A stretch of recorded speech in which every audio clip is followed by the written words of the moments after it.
Hello, welcome back to the reading of the poem of the Man God, written by Maria Valtorta, Volume 4, Chapter 460, Part 2, At the Thermal Baths of Emmaus of Tiberias.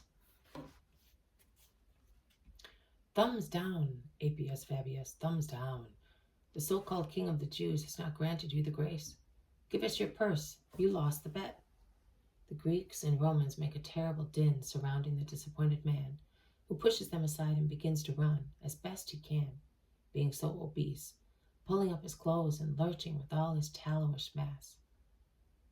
But he stumbles and falls in the dust, amid the guffaws of his friends who drag him towards a tree, against the trunk of which the drunk man presses, weeping, the silly tears of drunkards. The springs must be close at hand now, because the crowd is becoming larger and larger, as people flow from many streets towards the same spot. The smell of sulphurous water stagnates in the air. Shall we go down towards the shore to avoid these unclean people? Asks Peter. They are not all unclean, Simon. There are many people from Israel as well among them, says Jesus. They arrive at the thermal baths, a series of white marble buildings separated by avenues, facing the lake from which they are separated by a kind of large square planted with trees, under which people are taking a walk awaiting a bath, or relaxing during its reaction after it. Bronze heads of Medusa, protruding from the wall of a building, pour steaming water into a marble basin, which is white outside and reddish inside, as if it were covered with rusty iron. Many Jews go to the fountains and drink the mineral water out of chalices. I can see Jews only do that in this pavilion. I believe that I am right in guessing that observant Israelites have demanded a place of their own to avoid contact with Gentiles. Many sick people are on litters, awaiting treatment, and seeing Jesus, many of them shout, "Jesus, Son of David, have mercy on me." Jesus turns his steps towards them.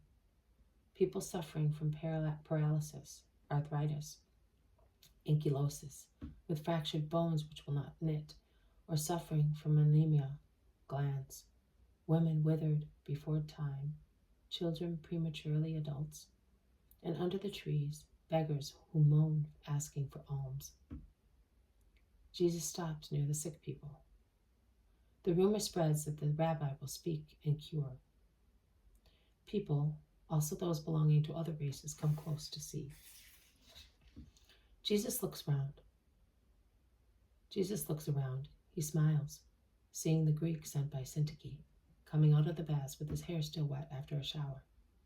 He raises his voice at once to make himself heard. Mercy opens the door to grace. Be merciful in order to receive mercy. Every man is poor in something, some in money, some in affection, some in freedom, some in help, and all men are in need of help from God, who created the universe, and who, being the only Father, can assist his children. He stops as if he wanted to give people time to make up their minds whether they should come to listen to him or go to the baths. Most of them forget about the baths. Israelites or Gentiles crowd to listen, and some skeptical Romans conceal their curiosity, saying jokingly, "We have a rudder today to make this place resemble Roman thermal baths." Zeno the Greek elbows his way through the crowd, shouting, "By Jove, I was about to go to Tiberias, and I find you here." Jesus continues, "Yesterday they said to me, 'It is difficult to accomplish what you do.' No, it is not difficult. My doctrine is based on love, and love is never difficult to be accomplished. What does my doctrine preach? The cult of a true God, love for our neighbor. Man, the eternal child, is afraid of shadows and follows chimeras because he does not know love. Love is wisdom and light. It is wisdom because it descends to teach. It is light because it comes to enlighten. Where there is light, shadows disappear, and where there is wisdom, chimeras die. There are Gentiles among those who are listening to me. They are saying, 'Where is God?' They are asking, 'Who can assure us that your God is the true one? Or how can you assure us that you are speaking the truth?' And the Gentiles are not the only ones to say so. Other people ask me, with what power do you do these things? With the power that comes to me from the Father who has placed everything at the service of man, his favorite creature, and who sends me to teach men, my brothers. Can the Father who gave power to the bowels of the earth to make spring water medicinal, can he have limited the power of his Christ? And which God but the true God can grant the Son of Man to work miracles, which recreate destroyed limbs? In which temple of idols do you ever see blind people recover their sight, and paralytics motion? In which temple do dying people, at the command "I want" of a man, rise healthier than healthy people? Well, I, in order to praise the true God and have him known and praised by you, I say to all those who are gathered here, whichever their religion and race may be, that they will recover their health, the health which they expected from water, and they will receive it from me, the living water, as I give the life of the body and of the spirit to those who believe in me, and I work deeds of mercy with righteous hearts. I do not ask for difficult things. I ask for a motion of faith and one of love. Open your hearts to faith. Open your hearts to love. Give in order to receive. Give poor coins to have help from God. Begin to love your brothers. Learn how to be merciful. 2/3 of you are sick because they are selfish and lustful. Demolish selfishness. Repress lust. You will gain physical health and wisdom. Crush pride, and you will receive help from the true God. I ask you to give me alms for the poor, and then I will give you the gift of good health. And Jesus raises the hem of his mantle and holds it out to receive the money. The large number of coins which heathens and Israelites hasten to throw into it. And not only coins, but also rings and other jewels are thrown freely by Roman women who look at Jesus when they approach him. Some of them whisper a few words, to which Jesus nods assent or replies briefly. The offering is over.